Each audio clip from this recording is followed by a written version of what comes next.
pour parler, donc je vais quand même représenter le Clos-Saint-Landelin, qui est un terroir marno-calcaire situé au sud du Grand Cru Forbourg. Donc le Grand Cru Forbourg est assez vaste en superficie et le Clos-Saint-Landelin représente uniquement l'extrémité sud. Et c'est un terroir qui est très en pente, qui est tout en terrasse, et où on a différents cépages. Il faut savoir que le Clos-Saint-Landelin aujourd'hui c'est 12 hectares en tout. Pas forcément, tout n'est pas forcément cultivé, parce que 12 hectares, ça veut dire aussi tous les chemins d'accès, les tournières. Il y a une partie en falaise, donc il y a des zones, on va dire réserves de biodiversité qui ne sont pas cultivables. Et on a effectivement différents cépages. Donc on a quand même les traditionnels Riesling et Wurth, mais on a aussi du Pinot Noir qui est sur les parcelles, les terrasses du haut du Clos-Saint-Landelin. La proportion de Pinot Noir sur le Clos-Saint-Landelin par rapport aux autres cépages, Oui, on est à 10% de Pinot Noir sur le Clos-Saint-Landelin. Donc vraiment, donc tout est en terrasse sur le Clos-Saint-Landelin et le Pinot Noir est sur les terrasses du haut où on a un échantillon de sol vraiment qui a été pris sur la parcelle de Pinot Noir.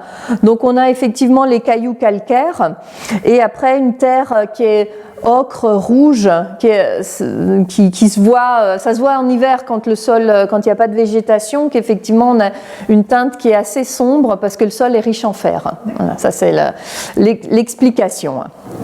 Voilà, et on a donc ces cailloux calcaires qui sont du calcaire du Bajocien, donc c'est ce qu'on appelle le calcaire oolitique aussi, et sinon des argiles rouges qui sont des argiles à grande surface interne, donc des argiles qui collent aux chaussures s'il a plu, tu vois.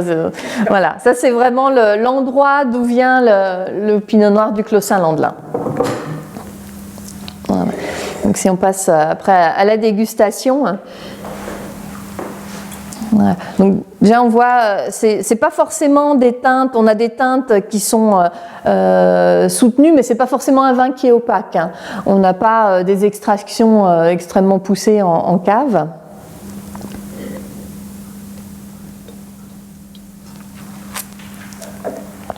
Voilà. Et là on a choisi de présenter un 2018. Qui est le millésime qui commence maintenant à se faire. Et donc c'est ce qu'on cherche, ce qu'on aime dans le Pinot Noir, c'est toute la finesse, la subtilité des tanins. Donc il n'y a pas d'extraction qui est extrême, qui est poussée. Et nous, tout le travail, c'est de révéler cette finesse et cette délicatesse du cépage Pinot Noir. D'accord. Et vous faites un élevage en barrique, en fût?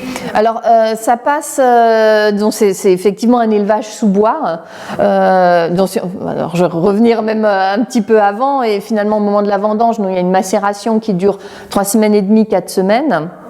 Avec pigeage et remontage essentiellement, et après un élevage d'au moins 1 an en barrique. Pour être plus précis, c'est des demi-muits qu'on utilise. Donc maintenant, c'est ces tonneaux qui font, pour nous, ils font 500 litres, et on a alors une partie qui sont du bois neuf. Il y a à peu près 15% qui est des nouveaux demi-muits, et le reste, ce sera des demi-muits qui ont 1 an, 2 ans ou 3 ans. Voilà. Avec un élevage qui passe 1 an en demi-muit, et puis après on a une période de repos, de reconstitution avant la mise en bouteille. D'accord. Et avec quoi on va boire ce vin? Oui, alors pour les accords mets et vins, là c'est vraiment les viandes rouges. Alors moi il y a quelque chose, vraiment le summum pour nous, ça sera le pigeon. Ça c'est vraiment quelque chose de très fin, c'est une viande très fine et ça va parfaitement avec le Clos-Saint-Landelin. Mais sinon tout ce qui est viande rouge, une belle pièce de bœuf, du gibier, on se fait plaisir. D'accord. Juste une question, on voit le Clos-Saint-Landelin. Mm-hmm. Et on voit qu'il y a beaucoup de murets. Ouais. Il y a combien de kilomètres de murets? Eh ben alors là, tu poses une bonne question. C'est la colle, on n'a jamais calculé, mais c'est vrai que y en a beaucoup.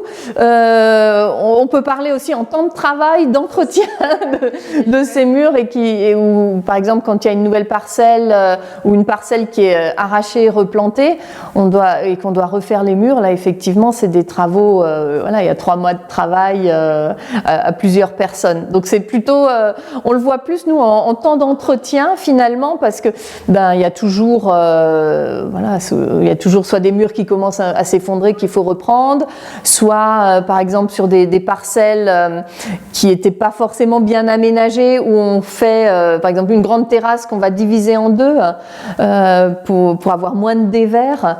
Donc là, c'est des nouveaux murets à ce moment-là. Voilà, c'est ça, c'est ça. Et sinon, c'est surtout l'entretien de ce qui est existant. Et on a la chance d'avoir mon arrière-grand-père, en fait, qui lui avait beaucoup travaillé sur les murets et passait, lui, tout son hiver avec son équipe à refaire les murs. Et donc, c'est eux qui ont fait une grande partie du travail. Et souvent, les meilleurs murs, c'est les plus anciens. Hein. Voilà, ils avaient les bonnes techniques et la patience de faire ce travail-là. Et vous utilisez quelle pierre ? Alors nous, c'est la pierre qui vient d'ici. À Rouffach, il y avait une carrière qui est maintenant fermée, mais qui a longtemps été exploitée et qui a servi d'ailleurs à faire l'église de Rouffach, la collégiale à Thann, aussi à Colmar. Non, pas les Unterlinden, aussi ce qu'on appelle la cathédrale de Colmar, voilà. Et c'est ce qui viennent de pierres qui ont été faites en pierre de Rouffach. Donc c'est ce qui est utilisé ici pour refaire les murs. Voilà. Donc c'est aussi repris les cailloux qui sont sur les parcelles.